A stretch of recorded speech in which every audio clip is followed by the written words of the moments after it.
بون السلام عليكم ورحمة الله تعالى وبركاته. بون تتمة للفيديو الأول هذا اللي قلت فيه لازم تبراتيكي سبور آخر ولا دير رياضة أخرى مع رياضة كمال الأجسام. بون الأخ اللي قلت لكم عليه قبيل اللي عارضني راهو عاود اتصل بيا وقال لي عطالي مبرر ومبرر مقبول، وأنا من النوع اللي نقبل النقد البناء، ورانا بشر ونستفادوا من بعضنا، هذا بهذا وهذا بربي، ما فيهاش عيب ننصحوا بعضنا وما فيهاش عيب نولهوا بعضنا. يقول لي انني نمارس رياضه كمال الأجسام، ما تنساش اسامه باللي راني ندير في الكارديو الفوتينغ. بون حجه مقبوله، دير كارديو ودير الفوتينغ، حاجه مقبوله وحاجه مليحه، وانما دير في بالك اخي الكريم راهو على حساب الدراسه اللي درتها انا شخصيا. نهضر لك اللي درتها انا شخصيا، ما يهمونيش الناس اخرين، كل واحد يتكلم عن نفسه. كاين نسبه كبيره اللي يونطرينيو مسكيلاسيون وما يديروش الفوتينغ وما يجريوش كما نقولوا حنا. قليل وين يخدم الكارديو في الصالون، ونادرا ما نشوفو يجري برا. سي بور صا راح دير له اجهاد عضله القلب. يونطريني مسكيلاسيون ما يجريش، راح دير له اجهاد عضله القلب. انت راك تجري، بون ماكش مطالب باه دير رياضه اخرى مع رياضه كمال الاجسام. ممكن بزاف عليك، ممكن ما تقدرش توفق بين الرياضتين، ممكن ما عندكش الوقت، مي انت راك ايجابي، راك دير لي فوتينغ تاعك ودير كارديو تاعك. نهضروا حنا على الناس اللي يدير مسكيلاسيون وما يجريش وما يخدمش كارديو، هذا لازم له رياضه اخرى اللي فيها الحركه باه يطلع الكارديو تاعو وباه يجري. الفكره نورمالمون راهي لحقتك ولحقت الساده المشاهدين والساده الرياضيين. هذه هي. وبارك الله فيك، يعطيك الصحه، يعني رياضي قديم ومحترف، ونحترمك ونحترم كل الرياضيين.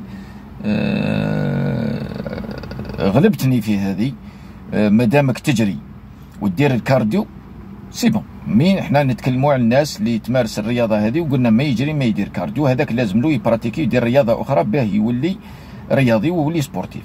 وباش نهي ننسيستي على الهضره تاعي ونأكد عليها باللي اللي يدير رياضه كمال الاجسام يونطرني في القاعه برك بثلاث حركات، قلنا واقفوا يخدم وقاعدوا يخدم والله راقدوا يخدم، ما فيهاش الحركه بزاف وما يديرش معها الفوتينغ وما يديرش الكارديو، عندي انا موش رياضي. سي بور سا اللي نصحت به يمارسوا رياضه اخرى مع رياضه كمال الاجسام.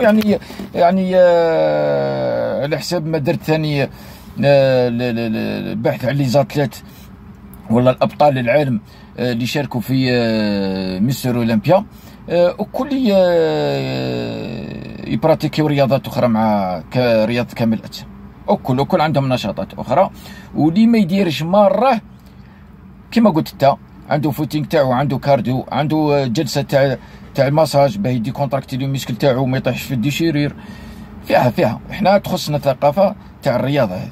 هي نورمالمون الرياضي اللي يمارس رياضه كمال الاجسام عنده صونا، عنده طبيب يدير له ماساج، عنده فهمتني.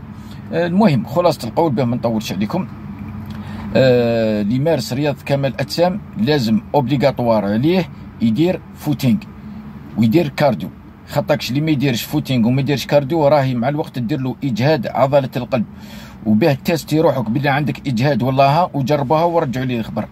اي واحد يونطريني مسكيلاسيون عنده مده وهو يونطريني مسكيلاسيون وما يديرش فوتينغ وما يديرش كارديو، تلقى السوفل تاعو ناقص. جربها من روحك، تعود تاكل برك، تعود تاكل. دوك نزيد نقدم، قريب تلحق الداله تاعي سكانير، تضرب ساعتين ثلاثه باه تعقب الطوموبيل سكانير، كارثه. ما عليناش، مني من الناس نصبروا، هو احنا ملي في البلاد هذه ملي زدنا وحنا صابرين. بون هذه هي الهضره اللي عندي. قلنا اللي ما يديرش فوتينغ وما يديرش كارديو ويونطريني مسكيلاسيون راه يدير له مع الوقت اجهاد عضله القلب وراهي ماهيش مليحه. هذه هي. تحياتي للجميع، وبالخصوص اخي الرياضي هذا اللي تخلم معايا في الخط في الموضوع هذا، وعنده كيما نقولوا حنا تكلمت عليه بيسك يهدر بهدره يعني معقوله، وانسان مهذب ومتربي ومحترم. بارك الله فيك، وربي يوفقك ويوفق الجميع ان شاء الله. تحياتي، سلام.